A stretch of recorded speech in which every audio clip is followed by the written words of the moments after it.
घर में पैसा नहीं टिकता तो आज ही 10 चीज घर से हटा दो, अमीर बनने से कोई नहीं रोकेगा। 10 वास्तु दोष। वीडियो शुरू करने से पहले कृपया आपसे अनुरोध है, आप श्री कृष्ण के भक्त है तो कमेंट बॉक्स में लिख दीजिए जय श्री कृष्णा। वास्तुशास्त्र में दिशा और चीजों का सही जगह पर होने का बड़ा महत्व होता है। बहुत पैसा कमाने के बाद भी अगर आपके घर में धन दौलत की कमी है तो जरूर आप कोई ना कोई गलती कर रहे हैं। अगर अचानक आपके दिन बदलने लगे, अच्छे दिन बुरे दिनों में बदल जाएं, तो आप संभल जाएं। आपने कई बार लोगों को ये कहते सुना होगा कि घर में धन नहीं टिकता है, बिना मतलब के खर्चे होते रहते हैं, वही घर में हमेशा तनाव भरा माहौल रहता है। ऐसे में लोग अक्सर खुद की किस्मत को दोष देते हैं, मगर वास्तु के अनुसार घर पर मौजूद कुछ चीजों से भी धन हानि व परेशानियों को ता देती है। अगर आपके साथ ऐसा होने लगे तो अपने ही घर में रखी चीजों पर ध्यान दे। घर में मौजूद हर चीज से सकारात्मक या नकारात्मक ऊर्जा निकलती है। ऐसे में इन घरों में रहने वाले लोगों पर इन ऊर्जांचल से होता है। नकारात्मक ऊर्जा वाली कोई चीज घर में हो तो व्यक्ति को मानसिक, आर्थिक और शारीरिक तीनों तरह की परेशानियों का सामना करना पड़ेगा। ज्योतिष शास्त्र से लेकर वास्तु शास्त्र में सुख, समृद्धि और सकारात्मकता के लिए कई तरह के नियमों के बारे में विस्तार से बताया गया है। कई लोग वास्तु में बहुत विश्वास करते हैं और अपने घर का सारा सामान वास्तु के अनुसार रखते हैं, जिनका पालन करना बेहद जरूरी है। कई बार एक छोटी सी वस्तु से ही व्यक्ति का भाग्य रुका रह जाता है या उसको किसी प्रकार की विपत्ति का सामना करना पड़ता है। याद रखें, निर्जीव वस्तु में अपनी एक ऊर्जा होती है। वास्तुशास्त्र में घर से जुड़ी कई चीजों के बारे में विस्तार से बताया गया है, जिसे अपनाने से घर में सुख, शांति, खुशी और सकारात्मकता आती है। घर में मौजूद हर चीज से सकारात्मक या नकारात्मक ऊर्जा निकलती है। ऐसे में इन घरों में रहने वाले लोगों पर इन ऊर्जांचल से होता है।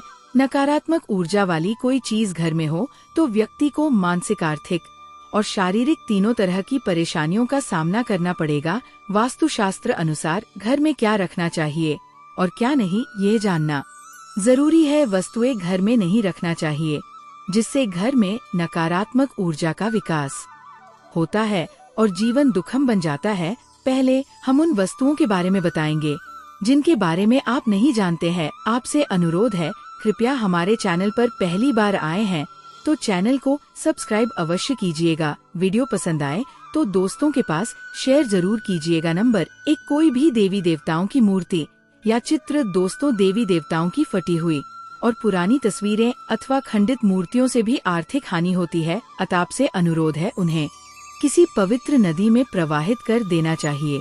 इसके अलावा देवी देवताओं के चित्रों से घर को नहीं सजाना चाहिए। कुछ लोग ढेर सारी मूर्तियां इकट्ठी कर लेते हैं जो कि वास्तु दोष निर्मित करते हैं। उनके चित्र या मूर्ति की संख्या और स्थान निश्चित होते हैं। इसके अलावा कुछ लोग आजकल भगवान के ऐसे चित्र लगा लेते हैं जो कि परंपरागत नहीं है, जैसे चिलम पीते शिवजी या विकराल रूप के भैरव। नंबर 2, वास्तु के शास्त्र के अनुसार अपने घर या ऑफिस में सांप, गधे, उल्लू, सुअर, बाज, चमगादड़, गिद्ध, कबूतर, कौआ जैसे पक्षियों और जानवरों की तस्वीरें कदापि न लगाएं। ये आपके परिवेश में हिंसात्मक दृष्टिकोण को बढ़ावा देते हैं। गिफ्ट के तौर पर रुमाल। किसी से गिफ्ट के तौर पर रुमाल लेना या कि किसी का रुमाल यूज करना आपके लिए घाटे का सौदा हो सकता है। वास्तुशास्त्र में किसी से फ्री में रुमाल लेने के लिए मना किया गया है। ऐसा करने से आपका संबंधित व्यक्ति से झगड़ा हो सकता है और रिश्ते में खटास आ सकती है। नंबर 3, अगर आप पर्स रखने के शौकीन हैं तो जानिए वास्तु नियम। पर्स या तिजोरी में धार्मिक और पवित्र वस्तुएं रखें जिनसे सकारात्मक ऊर्जा का संचार होता है। वास्तुशास्त्र के अनुसार कभी भी फटा हुआ और टूटी हुई तिजोरी नहीं रखनी चाहिए। जेब में भी कभी भी फैले हुए पैसे न रखें। नंबर 4, टूटी फूटी चीजों का वस्तु समझाते हैं। टूटे फूटे बर्तन, दर्पण, इलेक्ट्रॉनिक सामान, तस्वीर, दीपक, पलंग, घड़ी, झाड़ू, मग, फर्नीचर, चाहे कोई भी टूटे फूटे सामान हो, घर में नहीं रखना चाहिए। इससे घर में नकारात्मक ऊर्जा का निर्माण होता है और सकारात्मक ऊर्जा घर से निकल जाती है और व्यक्ति मानसिक परेशानियां झेलता है। घर में कोई भी टूटा हुआ सामान है तो उसे मरम्मत करवा ले, अन्यथा उसे घर से बाहर फेंक दे। ऐसी वस्तुएं नकारात्मक ऊर्जा पैदा करती हैं। नंबर 5, पूजा के कलश खाली रखने में भी लगता है। वास्तु दोष। पूजा घर में रखे कलश को कभी खाली नहीं रखना चाहिए। हम आपको बता दें कि पूजा कलश में ब्रह्मा, विष्णु और महेश का वास होता है। पूजा कलश का संबंध व्यक्ति के जीवन से है, इसलिए पूजा कलश को कभी खाली न रखें। कलश में गंगाजल जरूर भरकर रखें। इससे घर में सुख समृद्धि आती है और उन्नति प्रगति के सभी रास्ते खुल सकते हैं। नंबर 6, सजावटी वस्तुएं या कलाकृतियाँ। कुछ लोग घर को कलात्मक लुक देने के लिए नकली या कांटेदार पौधे लगा लेते हैं। वास्तु शास्त्र के अनुसार घर में कांटेदार पेड़ पौधे न लगाएं। इससे पारिवारिक संबंधों में भी कांटों की सी चुभन पैदा होने लगती है, जिसे घर के सभी सदस्यों का मति भ्रष्ट हो जाता है। कई लोग पुरानी या फालतू चीजों से भी अपना घर सजाते हैं, जो कि ऐसा करना अच्छा नहीं माना जाता है, जो कि गलत है। ऐसी वस्तुएं घर में नकारात्मक ऊर्जा को बढ़ावा देती है।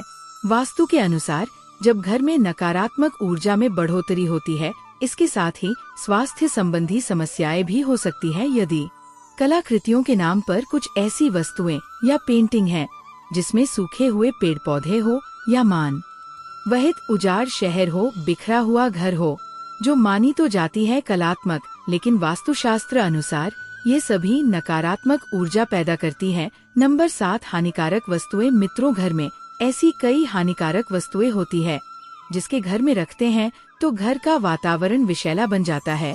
ये स्थूल रूप से दिखाई नहीं देता, लेकिन हवा का गुण धर्म इससे बदल जाता है। ऐसे कई वस्तुएं हैं जो हमारे घर में आसपास रहती है, जैसे यहाँ वहाँ घर में बिखरी ढेर सारी दवाइयाँ और टॉयलेट क्लीनर, शोप, नोयल, जहरीले रसायन, कीटनाशक और भी मच्छर मारने की दवा। सभी तरह की हानिकारक वस्तुओं के लिए एक स्थान नियुक्त होना चाहिए, और वह भी ऐसा जहाँ वे सुरक्षित रखी हो। ऐसी वस्तुओं के लिए अलग से लकड़ी या लोहे का एक बॉक्स बनवाएं और उसमें रखें, जो किचन और बच्चे और बेडरूम से दूर हो। वास्तु दोष मिटाने के लिए कर्पूर रखें। यदि घर के किसी स्थान पर वास्तु दोष निर्मित हो रहा है, तो वहाँ एक कपूर की 2 टिया रख दें। जब वो टिया गलक समाप्त हो जाए, तब दूसरी 2 टिकिया रख दें। इस तरह बदलते रहेंगे तो वास्तु दोष निर्मित नहीं होगा। नंबर 8, मकड़ी का जाला। दोस्तों, घर में बनने वाले मकड़ी के जाले तुरंत हटा दे। इनसे आपके अच्छे दिन बुरे दिनों में बदल सकते हैं। ध्यान से देखने पर मकड़ी का जाला घर के कोने कोने में रहता है और उसे हटाना जरूर है। कुछ लोग उनको हटाने से डरते हैं, क्योंकि इससे किसी के घर को तोड़ने का आभास होता है, लेकिन इसे तोड़ना जरूरी है, क्योंकि मकड़ी जाला रहने के लिए नहीं, शिकारी को फंसाने के लिए बनाती है। अत माना जाता है कि यह जाला होना तो अनुचित ही है। माचिस अग्नि का प्रतीक है, ऐसे में किसी से माचिस लेना मतलब घर में अशांति फैलाना है। फ्री में माचिस लेने से घर के सदस्यों के मन में क्रोध पैदा होती है, वो अशांति का माहौल बना रहता है। नंबर 9, पत्थर नग। दोस्तों, आपने देखा होगा कि कई लोग अपने घर में अनावश्यक पत्थर, नग, अंगूठी, ताबीज या अन्य इसी तरह के सामान घर में कहीं रखकर भूल जाते हैं या छोड़ते हैं। ये मालूम नहीं रहता है कि कौन सा पत्थर या नग फायदा पहुंचा रहा है और कौन सा पत्थर और नग नुकसान पहुंचा रहा है। इसलिए इस तरह के सामान को घर से बाहर निकाल दे। मित्रों, वास्तुशास्त्र के अनुसार एक छोटा सा पत्थर भी आपके भाग्य को दुर्भाग्य में बदलने की क्षमता रखा है। यदि ये घर में रखा है तो इसकी ऊर्जा धीरे धीरे आपके घर के वातावरण को बदल कर रख देगी। नंबर 10, सोफा, कुर्सी और टेबल। मित्रों, आपके घर में टूटी हुई चेयर या टेबल पड़ी है तो उसे तुरंत घर से हटा दें या उसे मरम्मत करवा दें। ये आपके पैसों और तरक्की को रोक देती है। सोफा, कुर्सी या टेबल कैसी हो, इसका भी वास्तु होता है।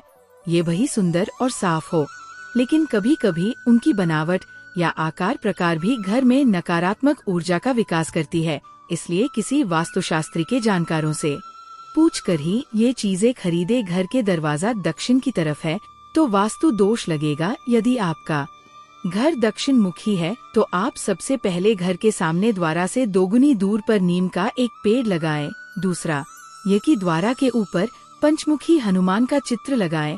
आदम का दर्पण भी लगा सकते हैं। मुख्य द्वार के ऊपर पंचधातु का पिरामिड लगवाने से भी वास्तु दोष समाप्त होता है। गणेश जी की पत्थर की 2 मूर्ति बनवाएं, जिनकी पीठ आपस में जुड़ी हो। इस जुड़ी गणेश प्रतिमा को मुख्य द्वार के बीचों बीच चौखट पर फिक्स कर दें।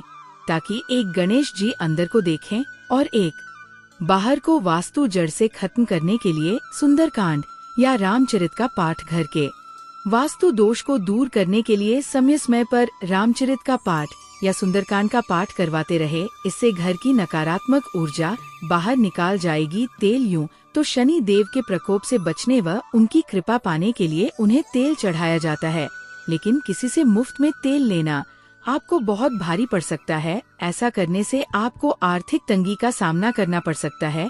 काला तिल भूलकर भी किसी से मुफ्त में या दान में किसी से काला तिल नहीं लेना चाहिए। काले तिल का सीधा संबंध राहु केतु और शनि से माना जाता है।